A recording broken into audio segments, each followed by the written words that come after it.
বাজারে কিন্তু মজুদ আছে পর্যাপ্ত, কিন্তু এটা মানে সাধারণ মানুষকে জিম্মি করে মানুষ এটাকে দাম বাড়িয়ে এটা বিজনেস করছে। এবছরে দেখলাম যে ডিমের দাম কমে তো নাই আর বেড়েছে। আমরা দেশের সব সিন্ডিকেটের কাজ করে যারা আমরা সাধারণ ইনকামের ভিতর জিনিসপত্র যে ঊর্ধ্বগতি তো অসহনীয় ভাব। এখন কম করে নিতে হয়, বাজারের জন্য নিতে হয়, সংসার তো চালাইতে হবে, এটাই। এখন সবকিছুর দামই বেশি, নিম্ন আয়ের মানুষের তো একদম হাহাকার।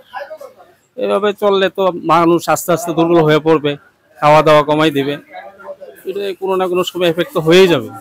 এটা বাজেট থেকে তো সবকিছুই বেশি দাম, বিভিন্ন ধরনের সবজি দামটা এখন একটু কম আছে ওগুলোকে, কিন্তু আদার্স অন্য জিনিস তো সবগুলি হাই।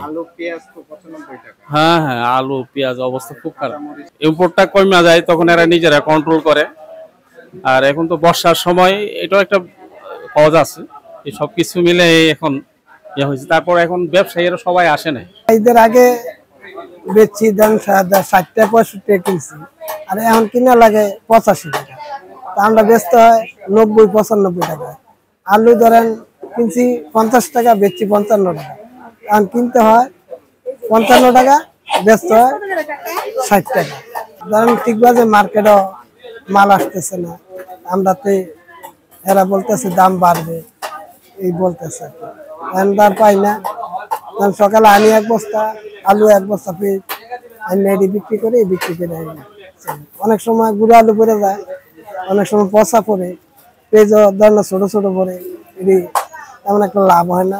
সরকার বা কোনো পক্ষের আগে ভোক্তা অধিকারকে দেখতাম যে বিভিন্ন জায়গায় অভিযান চালাতো, এখন সেটাও দেখি না। সাধারণ মানুষের আসলে যাওয়ার এখন আর কোনো জায়গা আছে বলে আমার কাছে মনে হচ্ছে না। সব জায়গায় অরাজকতা চলতেছে, এবং এটা শেষ কোথায় এটা বলা মুশকিল। কারণ আমরা যেভাবে দেখতেছি বিভিন্ন ঘটনা, সেই ঘটনাগুলোকে আমাকে ইঙ্গিত করতেছে যে এখানে মানে আইন শৃঙ্খলা পরিস্থিতি বা সুশাসনের বড় অভাব।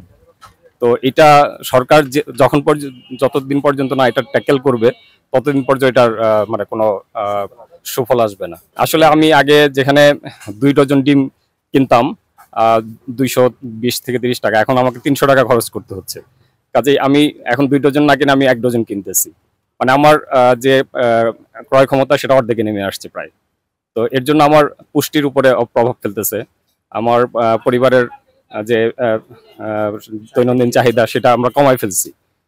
আমরা এইভাবে মানে কমাতে এটা কতদিন পর্যন্ত কমাতে পারবো জানি না, এটা মানে এইভাবে আমাদেরকে সাফার করতে হচ্ছে আর কি।